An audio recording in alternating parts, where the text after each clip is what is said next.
Welcome to Let the Quran Speak. I'm Aisha, your host. On today's segment, we'll get Dr. Shabir Ally's thoughts on the book Islamic Moderation and Renewal by Yusuf Qardawi.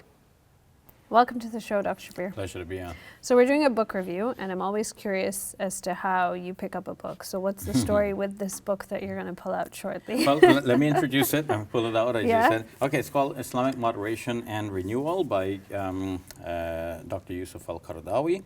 And as a subtitle, we have the Arabic terms wasatiyya and tajdeed, which wasatiyya means moderation and tajdeed renewal.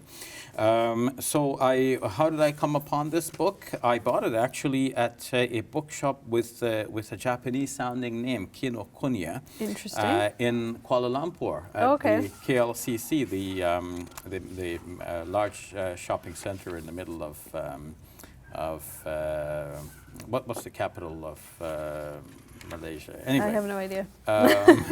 In Kuala Lumpur. Okay, so it's actually published by the International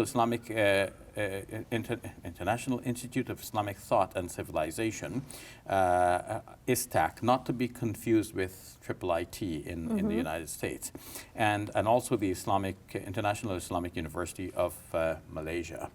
Obviously, they did the translation of an otherwise Arabic book, and they have presented it here. So that's the story behind me and the book.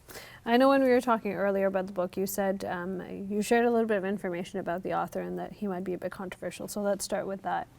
Yeah, well, let me start by speaking about the controversial nature. Let me speak about one aspect of that controversy, like his controversy among Muslims for his apparently liberal stance on some issues. His book, Al-Halal wal-Haram fil Islam, translated as The Lawful and the Prohibited in Islam, took the Muslim world by surprise, because it seemed like for the first time a major scholar has come out with a work that so balances things and takes an apparently liberal attitude towards some things. Of course, liberal sometimes comes to be a pejorative judgment, but more to the point, he went into the Islamic sources and he showed Muslims that we don't have to, consider so many things to be haram or prohibited in our religion as people might commonly assume. But he shows that the depth of scholarly investigation into our sources shows that some things that people might have thought to be prohibited are actually not prohibited. Because for it to be prohibited, you have to have some clear statement in the Quran, the Book of God, or something authentically traced back to the Prophet Muhammad, peace be upon him, declaring it forbidden. And in many cases, you don't. You just have the assumption of people. Because something was thought to be bad, people just assumed that it is prohibited in our religion, but it doesn't necessarily have to be thought of as being prohibited.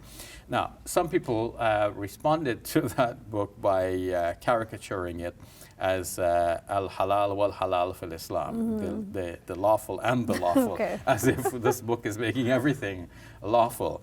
And he takes that with a sense of humor as well. So in the present book, he refers to that controversy and he says, well, I've said that my opponents should therefore write a book in refuting mine, and they should entitle their book Al-Haram wal-Haram fil Islam, the prohibited and the prohibited in Islam. Because in his view, while they're thinking that he's trying to make everything halal, in his view, they're trying to make everything haram or prohibited. And of course, so what they have produced in effect is a very restrictive religion that becomes impractical for modern Muslims. So the joke aside, in all seriousness, that was one aspect of his controversial nature. Another aspect of his of controversy regarding him has led to his being banned from some modern Western states. The United States, perhaps the UK. I don't know what is the current status with these countries, but this is what has been widely reported. So why this particular stance taken by the modern countries? It has something to do with reports that he allowed for suicide bombings within the limited context of Palestine, something that we all disagree with, because that just opens up a can of worms, and it just makes it possible for Muslims to think of themselves as potential warriors in that despicable manner. And that, of course, results in much harm, as we have seen recently with over the last several years with terrorist bombings and so on. But that controversy aside, looking at the book, we have much to benefit from in reading the book, while being cautious to while being cautiously aware of the potential for his particular slant in dealing with violence and matters of state. So what does this book explore?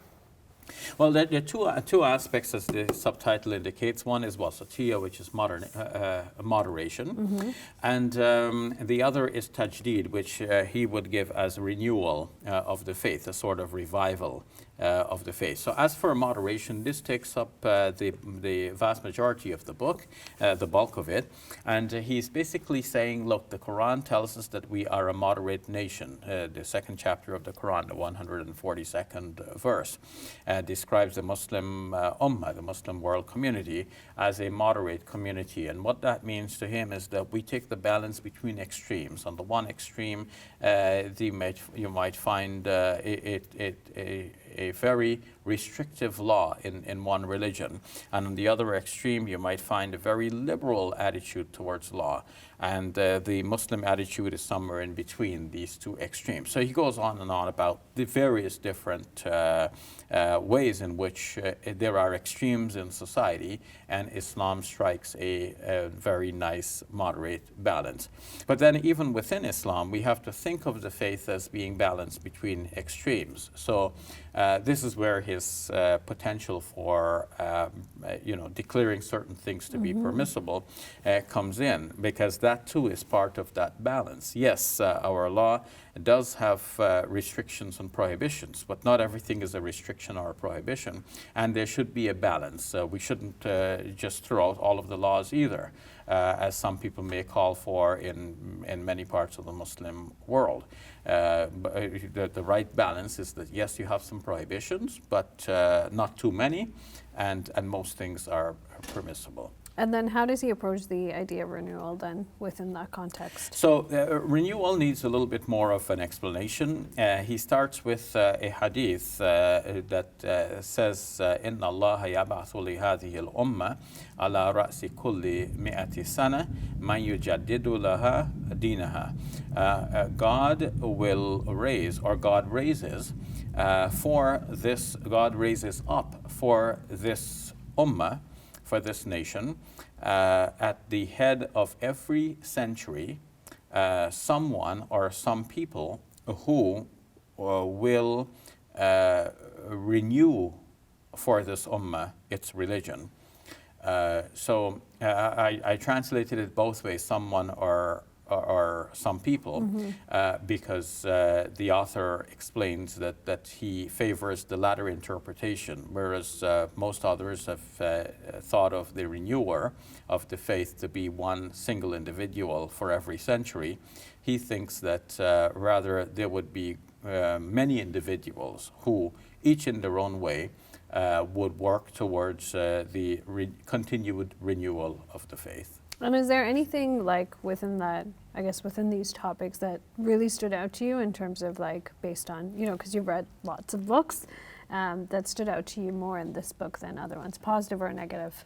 Well, there are some positive things, many of course. He's calling for the rights of women, and that obviously is something that many people would like to see improved upon. And he gives a sort of a summary in 30 points as to what this his program of moderation and renewal is about. And in fact, he has set up, I should mention this, he has set up a center which is named after him, called the Qardawi Center for Moderation and Renewal. Yeah. So obviously he has made it a point to not only spread this kind of message throughout his life in many of his books, but he also has set up a center dedicated towards the promotion of these attitudes and ideas. So in the 30-point manifesto, I call it a manifesto, which seems to be like his modus operandi for his center, he says in point number 11, fairness and respect to women, the preservation of their fitra, giving them their due status, dignity and rights that Islam has bestowed upon them. Moreover, they should be emancipated from the remnants of the Islamic eras of backwardness and regression. Now, it's interesting that he's put it this way, because here he seems to speak a language that was known from the side of feminists who, would speak about the emancipation of women and would speak about the backwardness and regression of past eras, and the fear that modern Muslims are trying to go back to that repressive age. So that's obviously quite a statement to be made by someone who is placed within the Arab world, and not just any individual. He's one of the most well-respected scholars in the Muslim world. His television program, Shariatu al-Hayat, the law and life, Islamic law and life, has been watched by millions. So he's certainly had a far-reaching influence, and for him to put the matter that way, I think is quite significant. Moreover, he argues for the respect of non-Muslims within Muslim states or majority Muslim countries, to the extent that he has shown that there is a precedent for allowing non-Muslims to pay the zakat, as Muslims do, the kind of institutionalized religious-based charity, if they would find the jizya to be demeaning. So I should step back and explain all of these terms a little bit. So the jizya is a term referring to the special tax that was paid by non-Muslims within a Muslim polity, whereas the Muslim citizens would be paying a zakat. So it's called two different things, but in essence, in a modern Western society, all earning individuals will be paying a tax, and it's equal for all individuals, regardless of race or religion. Now, in the Islamic context, in classical societies, the Muslims would be required to pay zakat, which is 2.5% of one's net liquefiable assets at the end of a year, whereas the non-Muslim would not be required to pay the zakat, but rather they would pay a special tax, which could vary from time to time depending on the needs and the situation. And one explanation for this difference has been given by some modern interpreters in saying that because the zakat is a religious tax, it was natural that this was not imposed on non-Muslims. And they had their own special tax, which they can give in free conscience, with a free conscience, knowing that they're not, by paying their tax, subscribing to a certain religious ritual or practice. But of course, in some societies, the non-Muslims may feel discriminated against by being charged a special tax. And they may say, well, we would rather just pay the zakat like Muslims do. What's wrong with giving charity? We'd like to give charity.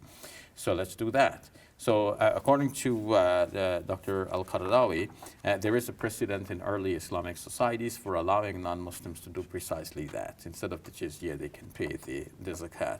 So in that case, the equality of non-Muslims and their freedom from discrimination becomes even more highlighted with such a procedure. So this shows his willingness to ensure the rights of non-Muslims within modern Muslim societies. So the two things, the rights of women and the rights of non-Muslims, have been tricky points in navigating between the Sharia and the modern world. And he is obviously making headway in his thinking about moderation and renewal in these areas. Thank you very much, Dr. Shabir. Hey YouTube, we hope you benefited from this video. If you liked it, or if you didn't, let us know in the comments below. And if you're interested in learning more, check out some of our other videos. And don't forget to subscribe so you can get new videos every Monday, Wednesday, and Friday.